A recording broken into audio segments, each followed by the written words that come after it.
Corona वबा के दौरान सबसे ज़्यादा जो मुश्किलात का लोगों को सामना करना पड़ा था, वो था ये कि इब्तदाई इलाज लोगों को नहीं मिल पा रही थी। ख़ास तौर से उन इलाकों में जो देही इलाके थे, जो शहर से कटे हुए थे, शहर से दूर थे, उन इलाकों में कोरोना को लेकर कोरोना के दौरान लोग काफ़ी परेशान हुए और उन्हें सबसे ज़्यादा तिब्बी सहूलियात को लेकर काफ़ी परेशानियों का सामना करना पड़ा। कुछ ऐसे ही गाँव जो है चिरकी के खंडेल में भी पेश आया, जहाँ पर काफ़ी लोग इस कोरोना वबा से मुतासिर हुए, कई की मौतें भी हुई।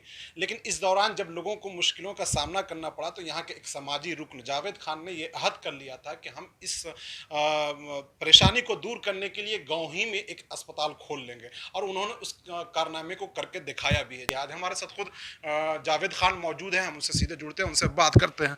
कहाँ से ये सोच आई आपकी कि ये अस्पताल आप क्लिनिक खोले हैं? सबसे पहले धन्यवाद आपका। सोच ये थी एक्चुअली, ये 2 साल जो कोरोना का दौर गया है, इससे एक बहुत बड़ी सीख मिली।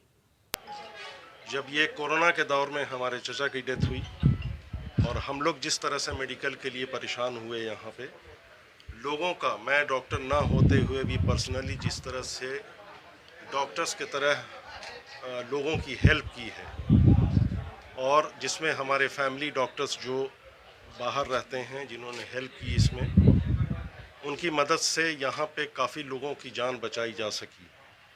तो इसी चीज़ों को देखते हुए ये लगा कि नहीं, अब जो है वो कुछ करना होगा जो इस इलाके को पूरा, सिर्फ गांव को नहीं, इस पूरे इलाके को एक मेडिकल अच्छी सुविधा अगर नहीं दी जा सकती है तो हम लोगों का जीवन बेकार है। यहाँ पे फिर पढ़े लिखे का कोई फ़ायदा नहीं होता। अपने भाइयों से, अपने ख़ानदान में लोगों से हमेशा इस चीज़ को बात करता रहा कि ज़रूरत, और सबने साथ दिया, चाहे वो किसी तरह का भी हो। किसी को यहाँ पे भूख से मरने नहीं दिया गया, किसी को बिना दवे के तड़पते हुए नहीं देखा गया। यहाँ पे हर किसी को इलाज प्रोवाइड करने की कोशिश की गई। हाँ, ये था कि अनऑर्गेनाइज्ड वे में हुआ। अब हम उसी का एक प्लेटफॉर्म जो पॉलीक्लिनिक है, हम उसको एक अच्छे तरीके से कर सकते हैं। ये तो जावेद खान जिनका कहना था कि थर्ड वेव को लेकर भी हम पूरी तरह से यहाँ तैयारी कर चुके हैं, ताकि अगर थर्ड वेव आए भी तो यहाँ के लोगों को किसी तरह की परेशानी नहीं हो। यहाँ गरीब से गरीब लोगों का भी इलाज होगा।